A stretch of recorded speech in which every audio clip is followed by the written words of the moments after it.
അതെന്നെ കൊണ്ട് പറയിപ്പിക്കരുത്. എന്റെ കുഞ്ഞ് നിന്നെ ചേട്ടായിട്ട് കണ്ടുപോയി. ഇനി എന്നെ കൊണ്ടൊന്നും പറയിപ്പിക്കരുത്. ഞാൻ ക്യാൻസർ വന്നിനി ഞാൻ മരിച്ചാ പോലും എനിക്ക് നീ ഒന്നും ചെയ്യണ്ട. എന്റെ ഋതപ്പൻ, എന്റെ കുഞ്ഞ്, ഞാൻ പ്രസവിച്ച എന്റെ ഒരേ ഒരു കുഞ്ഞ്. നിന്നെ ഞാൻ ആ ഋതപ്പനേക്കാൾ കൂടുതൽ ഞാൻ സ്നേഹിച്ചു. നിന്നെ ഞാൻ ഋതപ്പനേക്കാൾ കൂടുതൽ ഞാൻ നിനക്ക് എന്റെ എനിക്കെതിരെ ഒരു വീഡിയോ എന്തായാലും പോവാൻ തീരുമാനിച്ചു. വിഷമമുള്ളവരുടെ വിഷമം. ഓക്കെ ഗൈസ് അപ്പം അവനൊരു വീഡിയോ ഇപ്പൊ പ്ലേ ചെയ്തല്ലോ. വിഷമമുള്ളവർക്ക് വിഷമം. ഒരു 2-3 ദിവസം മുമ്പുള്ള കുറെ എണ്ണം വന്നിട്ട് കമന്റ് ബോക്സിൽ ഇരുന്ന് മെഴുകിയായിരുന്നല്ലോ അത് എ ആന്ന്. അതിപ്പോ അവൻ സൈഡിൽ തന്നെ വെച്ചപ്പോൾ തന്നെ നിങ്ങൾക്ക് മനസ്സിലായി കാണുമല്ലോ അത് എ അല്ലെന്ന്. പിന്നെ രേണു സുധിയുടെ നമ്മുടെ ഇൻട്രോയിൽ ഒരു കാര്യം കേട്ടായിരുന്നല്ലോ. ഞാൻ ഒന്നും കൂടെ ഒന്ന് വെച്ച് തരാവേ. ഒന്നും രണ്ടുപേർക്ക് അറിയുന്ന പല കാര്യങ്ങളും അല്ലെങ്കിൽ ഫ്യൂച്ചർ വരെ ബാധിക്കുന്ന കാര്യങ്ങളും ഫ്യൂച്ചർ വരെ ബാധിക്കുന്ന കാര്യം. അടച്ചക്ക നീ മിണ്ടാതെ ഒരു മൂലക്കിരുന്ന നിനക്ക് ജീവിച്ചു പോവാം. ഇവിടെ സോഷ്യൽ മീഡിയയില നീ സ്റ്റാർ ആയിക്കോ. നീ സോഷ്യൽ മീഡിയ സ്റ്റാർ ആയിക്കോ.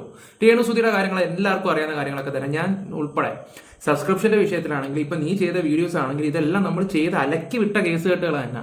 പക്ഷെ നീ മിണ്ടാതിരിക്കുന്നതായിരിക്കും നിന്റെ ജീവിതത്തിൽ, നിനക്ക് മുന്നോട്ടുള്ള ജീവിതത്തിൽ നിനക്ക് നല്ല പോലെ പോകണമെങ്കിൽ ഇനി നീ മിണ്ടാതെ ഇരുന്നാൽ മതി.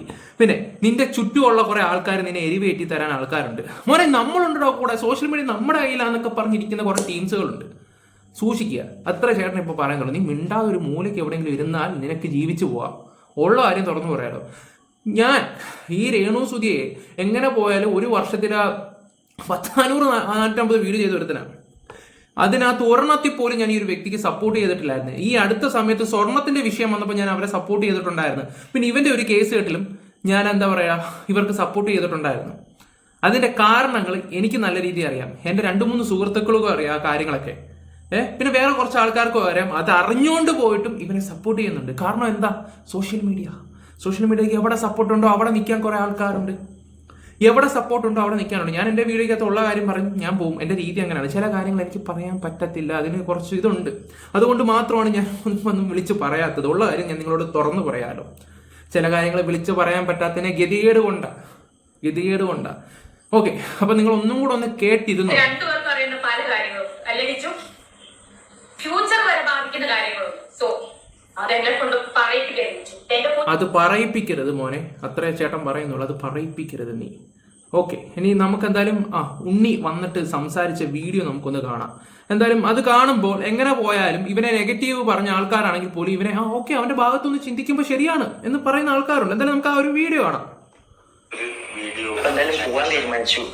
ചാനൽ ആദ്യമായിട്ട് കാണുന്നവരെല്ലാവരും എന്താ പറയണ്ടേ, പരമാവധി ഈ ഒരു വിഷയം ഒന്ന് ഷെയർ ചെയ്തേക്കുക. കാരണം ഞാൻ എന്തായാലും ഇവനെ നെഗറ്റീവായിട്ട് സംസാരിക്കത്തുള്ളൂ. വേണ്ടവർക്ക് കാണാം, അല്ലാത്തവർക്ക് ഇറങ്ങിപ്പോവാം. ഉള്ള കാര്യം ഞാൻ പറയാം.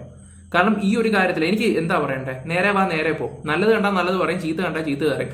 ഈ ഒരു വ്യക്തിയുടെ നല്ലതാണെങ്കിൽ നല്ലതെന്നും പറയും, മോശമാണെങ്കിൽ മോശമെന്നും പറയും. വേണ്ടവർക്ക് മാത്രം നിൽക്കാം, അല്ലാത്തവർക്ക് സ്കിപ്പ് അടിച്ചു പോവാം. അത്രേ ഞാൻ പറയുന്നുള്ളൂ. പിന്നെ ഒന്ന് പരമാവധി ഇതൊന്ന് ഷെയർ ചെയ്തേക്കുക. ലൈക്കും ഹൈപ്പും കൊടുത്തു. അപ്പൊ പരമാവധി ആൾക്കാരുടെ അടുത്തോട്ട് പൊക്കോളും. അങ്ങനെ വിഷമമുള്ള കാര്യമാണ്. നമ്മളെ സങ്കടമുണ്ട്, വിഷമമുണ്ട്. അപ്പം അങ്ങനെ കിച്ചു അങ്ങനെ പോകാൻ തീരുമാനിച്ചിട്ടുണ്ട്. നാട്ടുകാർ പറഞ്ഞ് കമന്റ് വഴിയിൽ പറഞ്ഞ് അങ്ങനെ കിച്ചു അങ്ങനെ ഒടുവിൽ പോകാൻ തീരുമാനിച്ചു. വിഷമുള്ള ആളെല്ലാം വിഷമം മാറട്ടെ. എന്റെ കിച്ചു ഞാൻ കാര്യം ചൂട്ടെ, എനിക്ക് തോന്നിയിട്ടുണ്ടെങ്കിൽ എനിക്ക് പോവാം. ഓക്കെ, അല്ലാണ്ട് ഹാറ്റേഴ്സിലും പറഞ്ഞ് ഇവിടെ കമന്റ് വഴിയിൽ പറഞ്ഞിട്ട് കേട്ടിട്ട് പോകേണ്ട ആവശ്യമില്ല. എനിക്ക് മനസ്സിലൊരു ഇത്തിരി സ്നേഹം ഉണ്ടെങ്കിൽ എനിക്ക് കാണാൻ പോവാം. ഓക്കെ, രണ്ട് വാക്കിലാക്കി പോയിട്ട് കാണാൻ പോയിട്ട് അതിനൊരു അർത്ഥമില്ല. അയച്ചു മനസ്സിലായോ? ഒരർത്ഥം ഇല്ല. എന്റെ സ്വന്തം അമ്മയിലെങ്കിലും എന്നെ എടുത്ത് നോക്കിയൊരു അമ്മയെന്നത്, അമ്മേന്റെ വില എനിക്ക് എന്താന്ന് എനിക്ക് അറിയില്ലെങ്കിൽ ഉണ്ടല്ലോ ആ പറഞ്ഞിട്ട് കാര്യമില്ല. കിച്ചോട് ഇന്നെ കുറെ ചീത്ത പറഞ്ഞിട്ടുണ്ട്. വേറ്റേഴ്സിന് മുമ്പിൽ പറയാൻ ഇട്ടുകൊടുത്ത് കുറേ ആൾക്കാരുണ്ടോ, കുറെ ആൾ അങ്ങനെ ഇട്ടുകൊടുത്തിട്ടുണ്ടെങ്കിൽ എനിക്ക് പറയുന്ന അമ്മയുടെ വില എനിക്ക് കിട്ടിയിട്ടില്ല. എന്റെ 2ാമത്തെ വയസ്സിൽ എന്റെ സ്വന്തം അമ്മ എന്നെ ഇട്ടിട്ട് പോയതാണ്. പിന്നെ അതിൻ്റെ ഇടയ്ക്ക് ഞാൻ ലൈഫ് സ്റ്റോറിയിൽ കുറെ കാര്യങ്ങളും പറഞ്ഞിട്ടുണ്ട്. പിന്നെ ഇപ്പൊ ഉള്ള അമ്മ സാധനം കാണിച്ചു തരാം.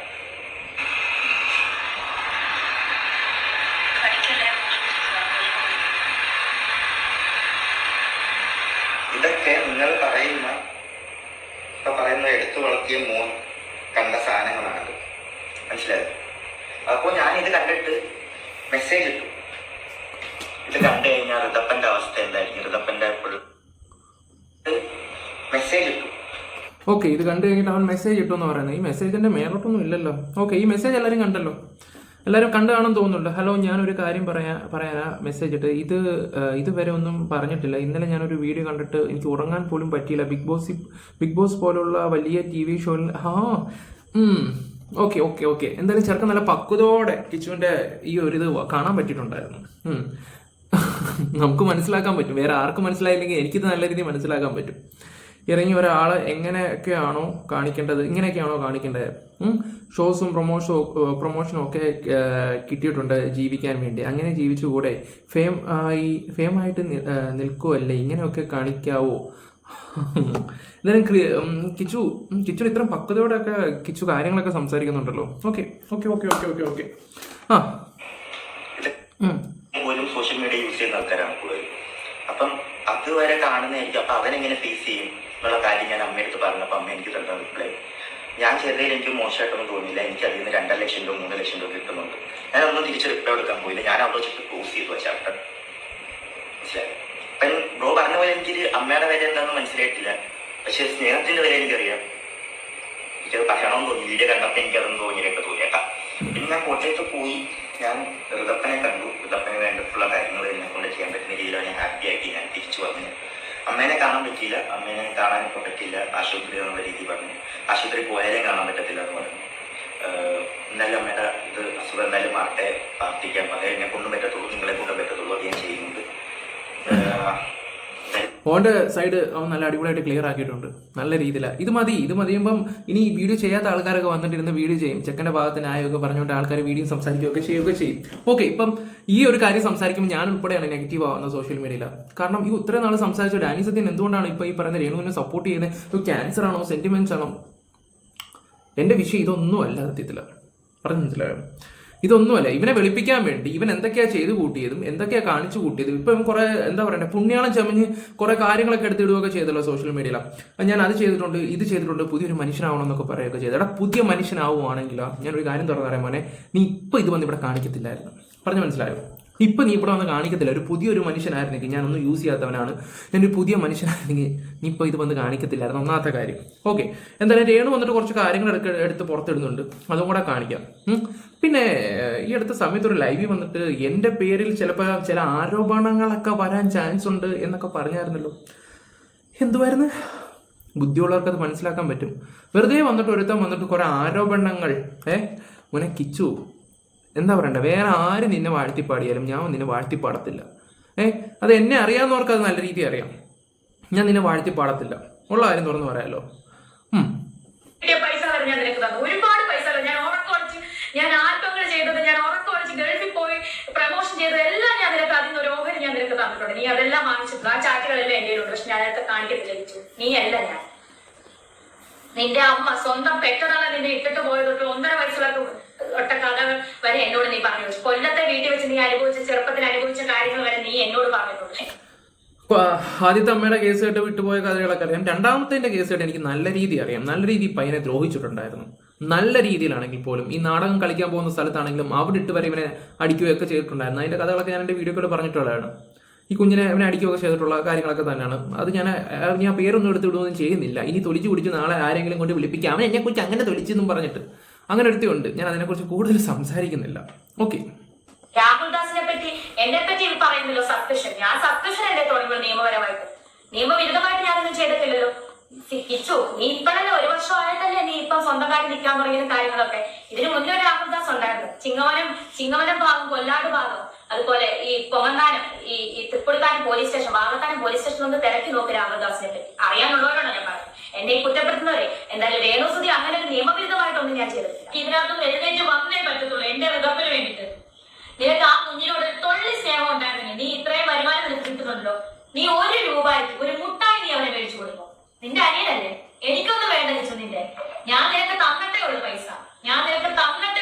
അതിന് കണക്ക് പറഞ്ഞല്ല. അവർക്ക് ഘട്ടങ്ങളിൽ പോലും ഞാനുമില്ലായിരുന്നു. ഈ അമ്മയും നീ കുറ്റം പറഞ്ഞ നിന്റെ അളിയനും ചേച്ചിയൊക്കെ ഉള്ളായിരുന്നു. ഓരോ കുറ്റത്തിന് പോലീസ് സ്റ്റേഷൻ വരെ കയറി ഇറങ്ങി ഞാനായിരുന്നു.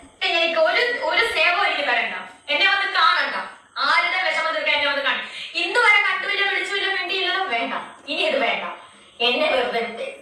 ഈ ഉള്ളവളെ വെറുതെ വിട്ടേക്ക്. ഞാൻ ചത്താലും എന്റെ ശവം പോലും നിങ്ങൾ ആരും വന്ന് കണ്ട് എന്നെ ഒരു റീത്ത് പോലും ആരും സമർപ്പിക്കണ്ട. എന്നെ വെറുതെ വിട്ടേക്ക്. എന്നെ വെറുതെ വിട്ടേക്ക്. എന്റെ കൊച്ചിന് വേണ്ടിട്ട് എന്നെ വെറുതെ വിട്ടേ. ഹലോ, നമസ്കാരം. Welcome back to my YouTube channel. Okay, ഇത് ഇത്രയും വലിയ ഇൻട്രോ ആയിരുന്നു അല്ലേ? ഓക്കെ. അപ്പം അവർ പറഞ്ഞ മെയിനായിട്ടുള്ള കാര്യങ്ങളൊക്കെ നിങ്ങൾ കേട്ടല്ലോ. മെയിനായിട്ടുള്ള കാര്യങ്ങൾ ഇനി ഞാൻ വെച്ച് തരാം. നിങ്ങൾക്ക് കുറച്ചും കൂടെ വീഡിയോസും കാര്യങ്ങളൊക്കെ ഞാൻ നിങ്ങൾക്ക് വെച്ച് തരാം. അപ്പോൾ നിങ്ങൾക്ക് കുറച്ചും കൂടെ വിവരമുള്ളവർക്കൊക്കെ അത് മനസ്സിലാക്കാൻ പറ്റും. ഇതെല്ലാം അറിഞ്ഞിട്ടും ഇവനെയൊക്കെ പോയി സപ്പോർട്ട് ചെയ്യുന്ന കുറേ എണ്ണം ഉണ്ടല്ലോ എന്ന് ഞാൻ ആലോചിച്ച് നോക്കുകയാണ്. ഒരാളാണെങ്കിൽ വീട്ടിൽ ചെന്ന് അതിന് മുമ്പെടുത്ത അവസാനം തന്തയ്ക്ക് വിളിച്ച് അവൻ ഉറങ്ങിയില്ല, എൻ്റെ കുഞ്ഞിനെ കാണണമെന്ന് പറഞ്ഞ് വീട്ടിൽ ചെന്നിട്ട് ഓരോരുത്തരൊക്കെ പ്ലാൻ ചെയ്യുന്നു. നിന്നെ ഇങ്ങനെ വിളിപ്പിച്ചെടുക്കാം, നിന്നെ അങ്ങനെ വിളിപ്പിച്ചെടുക്കാം, നിന്നെ അങ്ങനെ സപ്പോർട്ട് ചെയ്യാം, നീ ഇതുപോലൊക്കെ ചെയ്താൽ മാത്രം മതി എന്നും പറഞ്ഞാൽ മനസ്സിലായോ? ഇപ്പം വന്നുകൊണ്ട് ഇപ്പം എല്ലാവരും കൂടെ വരും. എല്ലാം കൂടെ വന്നു കഴിഞ്ഞിട്ട് പൊങ്കാലയായിരിക്കും. എടാ, ഞാനും പൊങ്കാല ഇടുകയൊക്കെ ചെയ്തൊരു വ്യക്തിയൊക്കെ തന്നെ നല്ല രീതി ഇട്ടിട്ടുള്ളതാണ്. ഞാൻ ഇപ്പോഴും തുറന്നു പറയുന്നൊരു കാര്യം എന്താണെന്ന് വെച്ചാൽ ഇവർ ചെയ്ത കാര്യങ്ങളെല്ലാം തെറ്റ് തന്നെ, അതിപ്പോഴും ഞാൻ പറയുന്നുണ്ട്. പക്ഷെ ചില കാര്യത്തിൽ മനഃപൂർവ്വം കൊണ്ടൊരു വ്യക്തി ഇടുന്നതിനോട് എനിക്ക് ഒട്ടും യോജിപ്പില്ല. ഇത് സത്യസന്ധമായിട്ട് ഞാനും അതിലുമൊക്കെ എൻ്റെ വീഡിയോയിൽ അത് കറക്റ്റ് ഞാൻ പറയട്ടെ, ഞാനും എൻ്റെയും അതിൻ്റെ പേരിൽ അവർ കൊണ്ട് കേസ് കൊടുത്തേ. ഈ പറയുന്ന രേണു കൊടുത്ത്, അവരുടെ വീട്ടുകാർ കൊടുത്ത്, ഞങ്ങളുടെ പേരിൽ ആദ്യം കേസും കാര്യങ്ങളൊക്കെ കൊണ്ട് ഞങ്ങൾ സ്റ്റേഷനിൽ എത്ര വട്ടം കയറി ഇറങ്ങി. ഇപ്പോഴും ആ കേസ് കോടതി കിടക്കുക. ഇനിയിപ്പോൾ അത് പറയും കോടതി ഇത് പിൻവലിക്കാനോ വല്ലതായിരിക്കും. ഒന്നുമല്ല, ഒന്നും വേണ്ട. ഒരു കേസ് ഇപ്പോഴും അതിൻ്റെ പേര് ഇവിടെ കോടതി കിടപ്പുണ്ട്. ഇതൊന്നും കഴിഞ്ഞിട്ടൊന്നുമില്ല. പക്ഷെ ഞങ്ങൾ നല്ലത് കണ്ട ചില കാര്യത്തിൽ ന്യായം ഉണ്ടോ എന്ന് തോന്നി ഞങ്ങളത് പറയും. എന്തിന്? ഇവർക്ക് വയ്യാന്നുള്ളൊരു കാര്യം തന്നെ അതുലിന്റെ വീഡിയോ കൂടെ സംസാരിച്ചപ്പം അതുലിനെ ഒരു പെണ്ണിനെ വെച്ച് കമ്പയർ ചെയ്ത് സംസാരിച്ച എല്ലാവർക്കും അറിയാമല്ലോ. ഇവർക്ക് ക്യാൻസർ ആണ്, ഇന്ന പോലെ ഈ പറയുന്ന താത്തയ്ക്ക് ഇൻഫർമേഷൻ കൊടുത്തൊരു കൊച്ചു അതുപോലെ തന്നെ അതുലിനും കൊടുത്തിട്ടുണ്ടായിരുന്നു. എന്നിട്ട് അതുലിന് അയച്ചു കൊടുത്ത അതിൻ്റെ വോയിസും കാര്യങ്ങളും എടുത്ത് ഇവർ പുറത്ത് വിട്ടു. അതെല്ലാവർക്കും ഞാൻ ആ ഒരു വിഷയത്തിലുള്ളൊന്നും വരുമൊന്നും ചെയ്യുന്നില്ല. നല്ല രീതി ഇവിടെ നല്ല കുത്തിത്തിരിപ്പും കാര്യങ്ങളൊക്കെ നടക്കുന്നുണ്ട്. ഇവനെ ഏത് രീതി വെളുപ്പിക്കാൻ പറ്റുമോ, ആരൊക്കെ നെഗറ്റീവായിട്ട് സോഷ്യൽ മീഡിയ നിൽക്കുന്നുണ്ടോ അവർ ഇവനെ പോലുള്ള ഇവനെയൊക്കെ കൊണ്ടുവന്നിട്ട് നൈസായിട്ട് അവരും വെളുക്കുകയും ചെയ്യും. ആരാണ് എന്താണെന്നൊക്കെ വിവരമുള്ളവർക്ക് മനസ്സിലായി കാണും. ഉള്ള കാര്യം ഞാൻ തുറന്നു പറയാട്ടോ. ഇനി ഒരു കാര്യം കൂടെ ഞാൻ നിങ്ങളോട് പറയാം. ഇന്ന് ഇവർ പല കാര്യങ്ങളും വിളിച്ച് പറഞ്ഞു കഴിഞ്ഞാൽ ഇന്ന് ഇവനെ സപ്പോർട്ട് ചെയ്യുന്ന നല്ല തന്തയ്ക്കും തള്ളയ്ക്കും ഉണ്ടായ അവന്മാരും ആണെങ്കിലും കാറി തുപ്പും. അത്രേ ഉള്ളൂ. ഞാനും അതേ ചെയ്യുന്നുള്ളൂ. ഇങ്ങനൊരു വീഡിയോ ഞാൻ എടുക്കണ്ടെന്ന് ഓർത്തിരിക്കുമായിരുന്നു. അതായത് ഞാനിപ്പം വയ്യാണ്ട് കിടക്കുമായിരുന്നു. അപ്പോഴാണ് എൻ്റെ വീട്ടുകാർ തന്നെ എൻ്റെ ഒരു വീഡിയോ ശ്രദ്ധയിൽപ്പെടുത്തിയത്. വേറെ ആരുടെയല്ല, കിച്ചു എന്നല്ല യഥാർത്ഥ പേര്, രാഹുൽ ദാസ്. കിച്ചു എന്ന് അവൻ്റെ അച്ഛനും വീട്ടുകാരൊക്കെ ഇട്ട പേരാണ്. ഇപ്പോഴത്തെ പുതിയ വിഷയം, ഞാൻ 1 മാസമായി ക്യാൻസർ ബാധിതയായിട്ട്, അതായത് എല്ലാവരും അറിഞ്ഞിട്ട് ക്യാൻസർ ആണെന്ന് അറിഞ്ഞിട്ട് ചികിത്സ നടത്തി ഞാൻ കിടപ്പാണ്. നിങ്ങൾക്കറിയാം, ഞാൻ ഈ ഐസിയുലൊക്കെ ആയിരുന്നു വന്നാൽ വയ്യാതെ 1 മാസമായിട്ട് എനിക്ക് സബ്സ്ക്രിപ്ഷനോ ഒന്നുമില്ല. നിങ്ങൾക്ക് എല്ലാവർക്കും അറിയാം. എന്നെ കുറ്റപ്പെടുത്തിയവർ പോലും അവർ ക്ഷമ ചോദിച്ചുകൊണ്ടിരിക്കുന്ന സമയത്ത്, കാരണം ക്യാൻസർ എന്ന് പറയുന്ന രോഗം അങ്ങനെയാണ്. അപ്പം ആ സമയത്ത് ഈ ഇത്രയും നാളുമായിട്ട് മിണ്ടാതിരുന്ന കിച്ചു എന്ന രാഹുൽ ഇപ്പൊ ഒരു വീഡിയോ ആയിട്ട് മുന്നോട്ട് ഇറങ്ങിയിരിക്കുന്നു. സബ്സ്ക്രിപ്ഷൻ കൊണ്ടാണ് അമ്മയെ വെറുക്കുന്നോ എന്നൊക്കെ പറഞ്ഞു. ഞാനൊരു കാര്യം പറയട്ടെ, ഞാൻ എന്റെ ജീവിതത്തിൽ എന്ത് തുടങ്ങിയാലും, കിച്ചുവിനെ പരിചയപ്പെട്ടതിനെ തുടർന്ന്, എന്ത് സുചേട്ടൻ മരിച്ചതിനെ തുടർന്ന് എന്ത് തുടങ്ങിയാലും ഞാനത് കിച്ചുവിനെ അറിയിച്ചുകൊണ്ടാണ് ഞാൻ ചെയ്യുന്നത്. തെളിവുണ്ട് എൻ്റെ കയ്യിൽ, ഞാൻ നിങ്ങളെ കാണിക്കാം. കിച്ചു എന്തായാലും എന്റെ ചാറ്റ് പുറത്ത് വിട്ടല്ലോ, അപ്പൊ പിന്നെ എനിക്ക് പറയാമല്ലോ, പറയേണ്ട കാര്യങ്ങൾ എനിക്ക് പറയാം. ഞാൻ കിച്ചുവിനോട് പറഞ്ഞ സബ്സ്ക്രിപ്ഷൻ ചാറ്റ് മാത്രമേ ഞാൻ കാണിക്കുള്ളൂ. കാരണം എന്നെ പറ്റി അതാണല്ലോ പറഞ്ഞത്, സബ്സ്ക്രിപ്ഷൻ ആണല്ലോ ഇപ്പം മെയിൻ പ്രശ്നമായിട്ട് ഇപ്പൊ പറഞ്ഞത്. അപ്പൊ ആ സബ്സ്ക്രിപ്ഷന്റെ ചാറ്റ് മാത്രം ഞാൻ കാണിക്കാം. ഓക്കെ, ഞാൻ കിച്ചുനോട് പറഞ്ഞു, ഞാൻ നിങ്ങളെ കാണിക്കാം. കിച്ചു സാർ, ഞാൻ സബ്സ്ക്രിപ്ഷൻ തുടങ്ങി. അപ്പൊ ഒരു സ്മൈലിയുടെ ചിഹ്നം കേട്ടപ്പോ കിച്ചു ആഹാ. അപ്പൊ ഞാൻ 500 സബ് കഴിഞ്ഞു കേട്ടോ. തുടങ്ങി അന്നാണെന്ന് നിങ്ങൾ ഓർത്തോണം. എന്റെ തുടങ്ങി അന്ന് 500 സബ് കഴിഞ്ഞു കേട്ടോ. അപ്പൊ കിച്ചു എന്താ എന്നോട് പറഞ്ഞ മറുപടി, നിങ്ങൾ മേലെ ഇത് ചെയ്യരുതെന്നല്ല പറഞ്ഞത്, നിങ്ങൾ ഇനി ഇത് ഒരിക്കലും ചെയ്യരുതെന്ന് കിച്ചു അമ്മ എന്നോട് പറയുമായിരുന്നെങ്കിൽ, മോനെ കിച്ചു അമ്മ സബ്സ്ക്രിപ്ഷൻ തുടങ്ങത്തില്ല. പക്ഷെ മോൻ എന്താ പറഞ്ഞെന്നറിയോ, ഉണ്ടെന്ന്. അതിനുശേഷം ഞാൻ പറഞ്ഞ 600 കഴിഞ്ഞു, 150 രൂപയാണ്. അപ്പൊ കിച്ചു പറയാട്ടാ 150. നിങ്ങൾ കണ്ടോ? ആ സമയത്ത് യൂട്യൂബിലൊക്കെ ഇവൻ വീഡിയോ ഇടുന്ന ഒരുത്തനല്ലേ. ഇവൻ നല്ല രീതി ഒരു വീഡിയോ ഇട്ട് കഴിഞ്ഞാൽ ഇവന് നല്ല ഏണിങ്സും കാര്യങ്ങളൊക്കെ കിട്ടും. ഇവൻ എന്തുകൊണ്ട് വീഡിയോ ചെയ്യുന്നില്ല? ഇവൻ എവിടെ നീ പൈസ? ഇവൻ നല്ല രീതി യൂട്യൂബിൽ വീഡിയോ ഇട്ട് കഴിഞ്ഞാൽ ഇവന് നല്ല വരുമാനം കിട്ടും. പ്രത്യേകിച്ച് ഈ പറയുന്ന കിച്ചുവിനെ പോലുള്ള ഒരു വ്യക്തി ഇട്ട് കഴിഞ്ഞാൽ നല്ല ഡ്യൂറേഷനും നല്ല ഇതും കാണും, നല്ല വ്യൂസും കാണും, നല്ല റവന്യൂ അച്ചീവ് ചെയ്യാൻ പറ്റും. ഒരു മാസത്തെ അവനൊരു 15 വീഡിയോ ഇട്ടാൽ മതി. വെറും 15 വീഡിയോ അല്ലെങ്കിൽ ഒരു 10 വീഡിയോ ഇട്ടാൽ മതി. അവനെ കൂടെ സിമ്പിളായിട്ട് ഉണ്ടാക്കാൻ പറ്റും. പക്ഷെ അവൻ എന്തുകൊണ്ട് ചെയ്യുന്നില്ല? എന്തിനീ അമ്മയുടെ എന്തിപ്പോൾ ഇറക്കണം? ഒരു ചോദിക്കുമ്പോൾ 300, 200, 400 ഒക്കെ കൊടുക്കുകയൊക്കെ ചെയ്യുകയൊക്കെ ചെയ്യും. ഇപ്പം ചോദിക്കുമ്പോൾ കറക്റ്റായിട്ട് കൊടുക്കുകയൊക്കെ ചെയ്യുന്നേ. അതിപ്പോൾ അവർ തന്നെ ഈ അടുത്ത സമയത്ത് കാണിക്കുകയൊക്കെ ചെയ്താൽ പിന്നെ അതൊന്നും ചോദിക്കേണ്ട ആവശ്യമില്ല. ഒരു സ്വന്തമായിട്ടൊരു യൂട്യൂബ് ചാനലുണ്ട്, അവന് നല്ല രീതിയിൽ റവന്യൂ ഉണ്ടാക്കാനും പറ്റും, അതിനുള്ള മാർഗ്ഗം ഉണ്ടായിരുന്നു. കേക്ക്, ഈ സബ്സ്ക്രിപ്ഷൻ തുടങ്ങിയത് ഈ അടുത്ത സമയത്തല്ലേ? സബ്സ്ക്രിപ്ഷൻ പുറത്തു വിട്ടത് ആരാണ് എന്താണെന്ന് എല്ലാവർക്കും അറിയുന്ന കാര്യങ്ങളൊക്കെ തന്നെയാണ്. എല്ലാവർക്കും അറിയാം അത് എങ്ങനെയായിരുന്നു ആ സമയത്ത് ഇവരെ അടിച്ച നെഗറ്റീവും കാര്യങ്ങളൊക്കെ നമ്മൾ സംസാരിച്ചിട്ടുള്ളൂ. ഇവർ കാണിക്കുന്ന ചുണ്ട് മുറിഞ്ഞതിന്റെ അതിന്റെ ഒക്കെ എല്ലാവരും നെഗറ്റീവ് അടിച്ച കേസായിട്ടൊക്കെ തന്നെ. ഓക്കെ, ഇപ്പം സത്യമാണ് ഇത് കാണുമ്പം ഒരു മകന് സഹിക്കാൻ പറ്റത്തില്ല. ഞാനും പറഞ്ഞു റിതപ്പന വളർന്നവരുമാണ്, അതൊക്കെ നിങ്ങളൊന്ന് ചിന്തിക്കേണ്ട കാര്യം. എൻ്റെ വീഡിയോ ഞാൻ സ്ഥിരം പറയുന്ന ഒരു കാര്യമൊക്കെ തന്നെയാണ്. ഇതൊക്കെ സത്യമാണ്, ഇവരുടെ ഭാഗത്തും തെറ്റൊക്കെ ഉണ്ട്. പക്ഷെ ഇവൻ വന്നിട്ട് ഈ പുണ്യാളനാവുന്നില്ലേ? അവൻ നിങ്ങളൊക്കെ വിചാരിക്കും ഡാനി എന്താ ഓക്കെ കുറേയൊക്കെ കിച്ചുവിൻ്റെ ഭാഗത്ത് ന്യായം ഉണ്ടല്ലോ. എന്നിട്ട് എന്തുകൊണ്ടാണ് ചില കാര്യങ്ങൾ ഉണ്ടോണ്ട് മാത്രമാണ്. അതുണ്ടെങ്കിൽ അതൊക്കെ എൻ്റെ മനസ്സിൽ ഇരിക്കുമ്പം ഒരിക്കലും എനിക്ക് ആ ഒരു വ്യക്തിയെ ഉറപ്പാണ് വിളിപ്പിക്കാൻ പറ്റില്ല. എൻ്റെ രീതി അങ്ങനെ. ഇന്ന് ഞാൻ അവനെ വിളിപ്പിച്ച് കിടന്ന എനിക്ക് നല്ല സബ്സ്ക്രൈബേഴ്സും കിട്ടും, നല്ല റവന്യൂ എൻ്റെ വീഡിയോ കിട്ടും. കിട്ടിക്കഴിഞ്ഞാൽ എനിക്ക് നേട്ടം കിടന്ന് സുഖമായിട്ട് വേണമെങ്കിൽ ഉറങ്ങാം. പക്ഷെ എനിക്ക് ഇത് എന്താ പറയണ്ടേ, പക്ഷെ ഞാൻ ഉറങ്ങൂല. എനിക്ക് എന്താ പറയുക, എനിക്ക് അങ്ങനെയുള്ള ഇത് വേണ്ട. ഞാൻ നേരെ പോകും. സത്യം കണ്ട സത്യം അത് കറക്റ്റായിട്ട് വിളിച്ച് പറയുകയും ചെയ്യും. സത്യസന്ധമായിട്ടുള്ള കാര്യം പറയുന്നത്. ഇത് നിങ്ങൾക്ക് ആർക്കും എങ്ങനെ പറയാനാണ്, എനിക്ക് തന്നെ വഴുതി പോകുന്നുണ്ട്. അതൊന്നും പറയാൻ പറ്റാത്തതുകൊണ്ട് ഞാൻ ഒരക്ഷരം ഞാൻ മിണ്ടാത്തതിൻ്റെ കാര്യം അതൊക്കെ തന്നെ.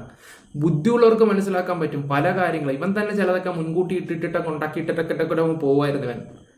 കാരണം നാളെ ഇവൻ എന്തെങ്കിലും പറയുമ്പോൾ ഇവനെ വെളുപ്പിക്കാൻ തന്നെ ഒരാൾക്കാരുണ്ടായിരുന്നു, ഇവനെ വെളുപ്പിക്കാൻ വേണ്ടി. അവർ കൊടുത്ത ധൈര്യത്തിലാണ് ഇവൻ വന്നിട്ട് ഈ പ്രസംഗിക്കുന്നതൊക്കെ.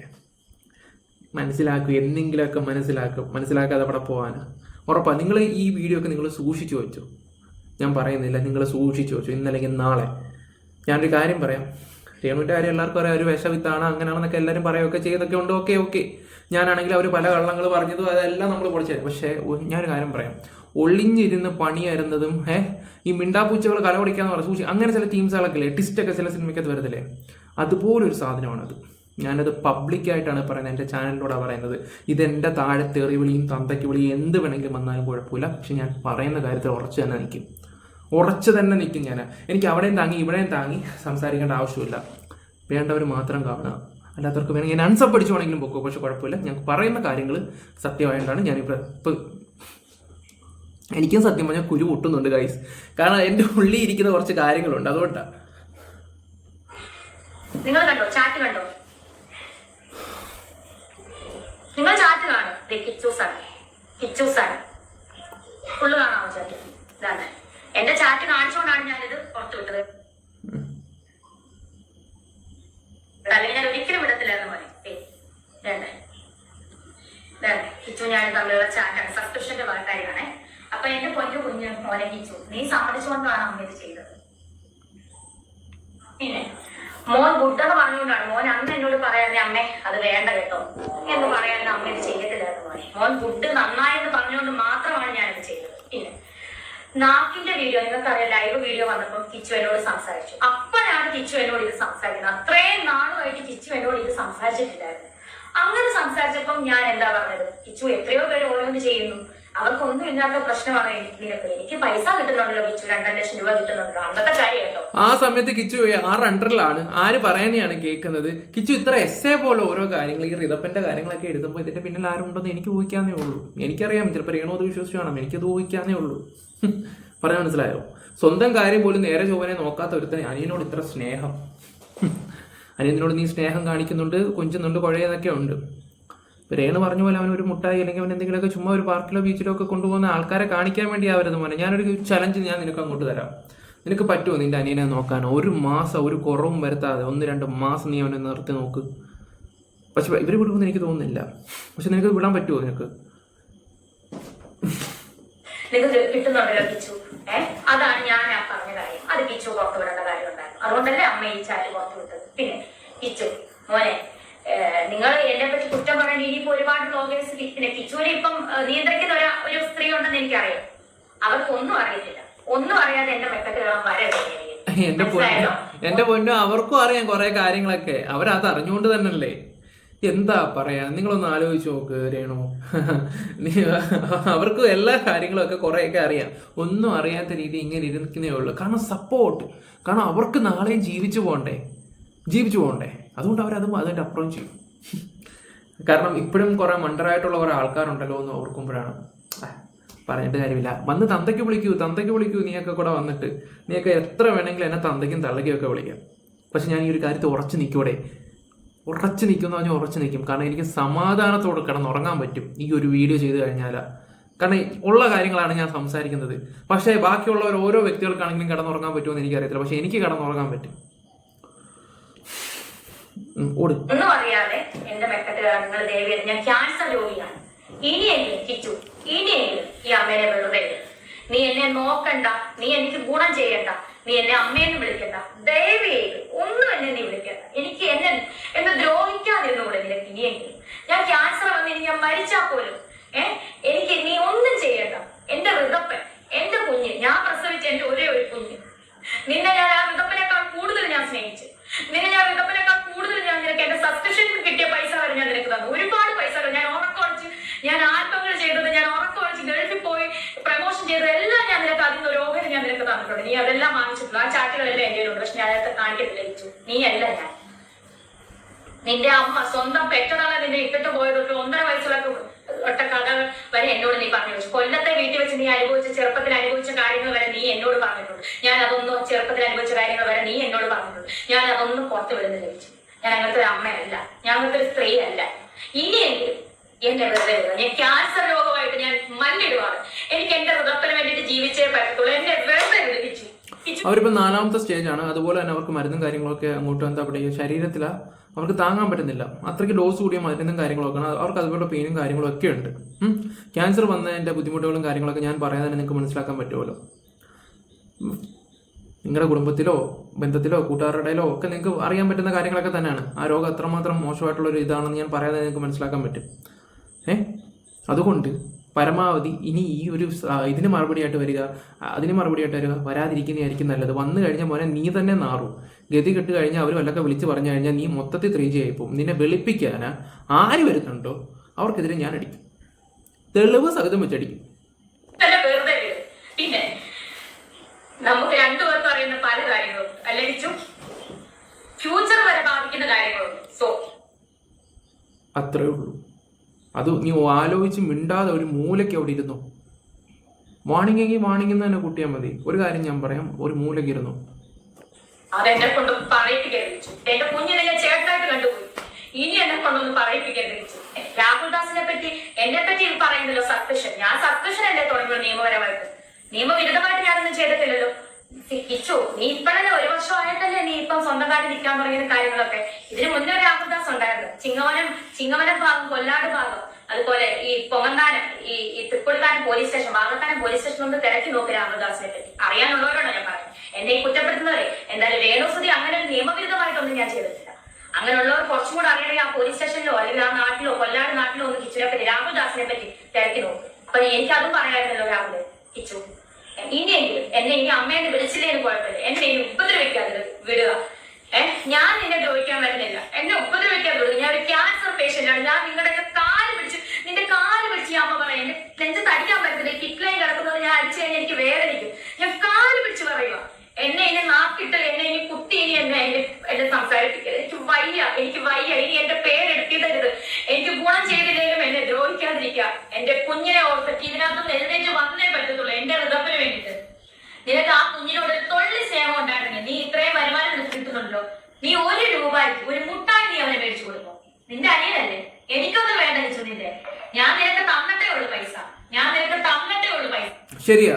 എന്തായാലും നീ അധ്വാനിക്കുന്നുണ്ടല്ലോ. നിന്റെ അനിയൻ എന്ന് പറഞ്ഞാൽ നിനക്ക് ജീവനല്ലേ. മാസം ഒരു തുക, ആ വീട്ടിൽ നിനക്ക് ആരെയാ വിശ്വാസം എന്ന് പറഞ്ഞാൽ ആ ഒരു തുക അവന് വേണ്ടി കൊടുക്ക്. നീ മാസം ഒരു തുക നിന്റെ അനിയന് വേണ്ടി നീ കൊടുക്ക്. നീ ഇപ്പോൾ ഒരു ജോലിക്കാരനല്ലേ. നീ ഇപ്പോൾ അവര് എന്താ നല്ല ഇതൊക്കെ അല്ലേ, സ്വന്തമായിട്ട് കാറും എല്ലാം എടുത്തൊരു വ്യക്തിയല്ലേ. മാസം ഒരു തുക നിന്റെ അനിയന്. അത് 1000 എങ്കിൽ 1000, 500 എങ്കിൽ 500, 100 എങ്കിൽ 100. ആ വീട്ടിൽ നിനക്ക് ആരെയാണ് വിശ്വാസം എന്ന് വെച്ചാൽ അവരെ ഏൽപ്പിക്കുക. അവരെ ഏൽപ്പിക്കുക. നീ അവന് വേണ്ടി ഉള്ള രീതിയിലാണ് സംസാരിച്ച് അങ്ങനെ ചെയ്യും. അമ്മയ്ക്ക് പറയാൻ ഒരുപാട് കാര്യങ്ങൾ, തെളിവ് സഹിതം കാര്യങ്ങളാണ്. ഇപ്പൊ മോൻ സ്നേഹം കാര്യങ്ങളൊക്കെ ആയിട്ട് അച്ഛന്റെ കാര്യങ്ങളൊക്കെ പറഞ്ഞ് മോശം കാര്യങ്ങളൊക്കെ ആവുന്നുണ്ട്. പല ആളുകളും മോന്റെ വോയിസ് റെക്കോർഡും കാര്യങ്ങളും ഇപ്പോഴും നമ്മുടെ ചേട്ടൻ അളിയന്റെ ഫോണിനകത്ത് ഇപ്പോഴും കിടപ്പുണ്ട്. പഴയ റെക്കോർഡുകൾ, അച്ഛന്റെ മോന്റെ സംഭാഷണങ്ങളൊക്കെ. മോൻ ഈ കാണിച്ച അമ്മയുടെ ചാറ്റ് പുറത്തു വിട്ട പോലത്തെ അങ്ങനത്തെ ഒരു മനസ്സുള്ളവരാണ് ഞങ്ങളൊക്കെ. അത് പുറത്തു വിടുന്നില്ല പോലെ ഞങ്ങൾ ഇതൊന്നും ചെയ്യുന്നില്ലല്ലോ. എന്നിട്ട് അത് വിട്ട മുങ്കിയിരിക്കും. അത് വേറെ കാര്യം. നല്ലത് അടിപൊളി സാധനങ്ങളൊക്കെയാണ്. എങ്കിലും എന്നെ വെറുതെ വിടാൻ പറ്റില്ല. ഞാനൊരു ക്യാൻസർ പേഷ്യന്റ് അല്ലേ. ഇനി എങ്കിലും എന്നെ ഒന്ന് വെറുതെ വിടാൻ പറ്റില്ല. 11 വയസ്സിലായി കുട്ടിച്ചേട്ടൻ അന്ന് ശ്വാസത്തിൽ വെച്ച് എന്നെ ഏൽപ്പിച്ചപ്പോ ആരുമില്ലായിരുന്നു മോനെ. മോനോ പ്രാവശ്യം അച്ഛനോട് വഴക്ക് പിടിച്ച് കൊല്ലത്ത് പോട്ടേന്ന് പറഞ്ഞ് ഫോൺ വിളിച്ച് ഓർക്കുന്നുണ്ടോ? അന്ന് അവരെന്തുവാ പറഞ്ഞ മോനെ ഇങ്ങോട്ട് വരണ്ട, അവിടെ അച്ഛന്റെ അമ്മയുടെ കൂടെ നിന്നാ മതി. ഇതൊക്കെ മോനെ എനിക്ക് ഓർമ്മയുണ്ട്.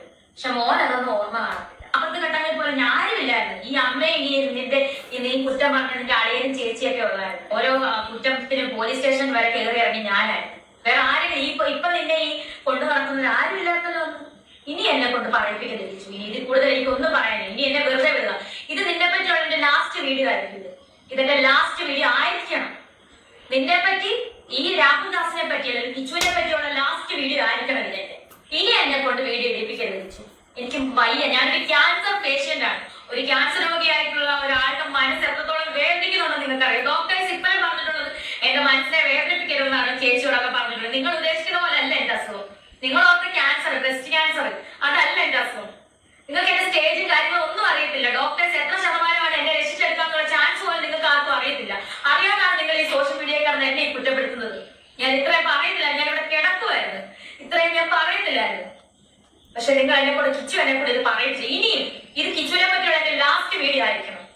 എന്നെ നീ എനിക്ക് ഒരു സ്നേഹവും എനിക്ക് തരണ്ട. എന്നെ വന്ന് കാണണ്ട. ആരുടെ വിഷമം തീർക്കാൻ എന്നെ വന്ന് കാണും. ഇന്ന് വരെ കണ്ടുമില്ല, വിളിച്ചുമില്ല, വേണ്ടിയില്ലല്ലോ. വേണ്ട, ഇനി ഇത് വേണ്ട. എന്നെ വെറുതെ വിട്ടേക്ക്. ഈ ഉള്ളവളെ വെറുതെ വിട്ടേക്ക്. ഞാൻ ചത്താലും എന്റെ ശവം പോലും നിങ്ങൾ ആരും വന്ന് കണ്ട എന്നെ ഒരു കാര്യം പറയാം, ഇവരുടെ കാര്യം എന്ന് പറഞ്ഞാൽ ഭയങ്കര മോശം സിറ്റുവേഷൻ തന്നെയാണ്. ഉള്ള കാര്യം ഞാൻ തുറന്നു പറയാമല്ലോ. ഞാൻ ഒരുപാട് വിമർശിച്ചിട്ടുണ്ട്, കുറ്റം പറയുന്നുണ്ട്, എന്താ പറയണ്ട, കാണിക്കാത്ത രീതികളൊന്നുമില്ല. ഞാൻ ചെറിയൊരു നല്ലത് കണ്ടാൽ പോലും പറയത്തില്ലായിരുന്നു. കാരണം എനിക്കും അത്രയ്ക്ക് വൈരാഗ്യം ഉണ്ടായിരുന്നു ഈ സ്ത്രീയോട്. അത്രയ്ക്ക് വൈരാഗ്യം ഉണ്ടായിരുന്നു ചില കാര്യത്തിലൊക്കെ.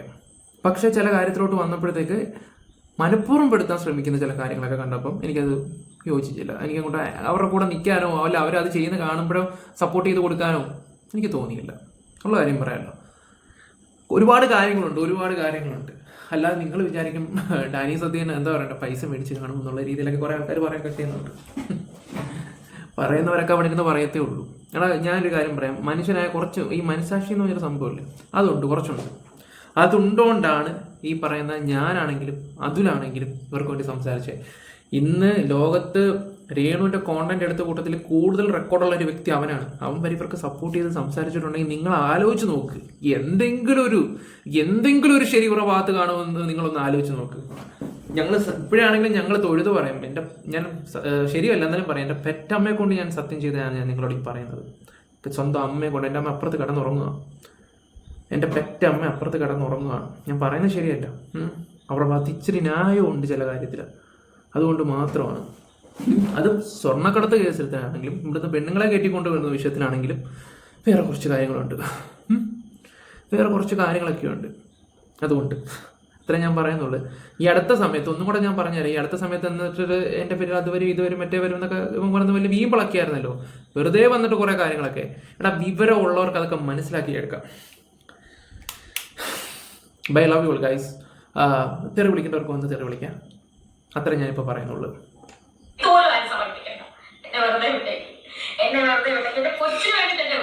ചേച്ചി പോയി കിടന്നുറങ്ങാൻ നോക്ക്, അതായിരിക്കും നല്ലത്.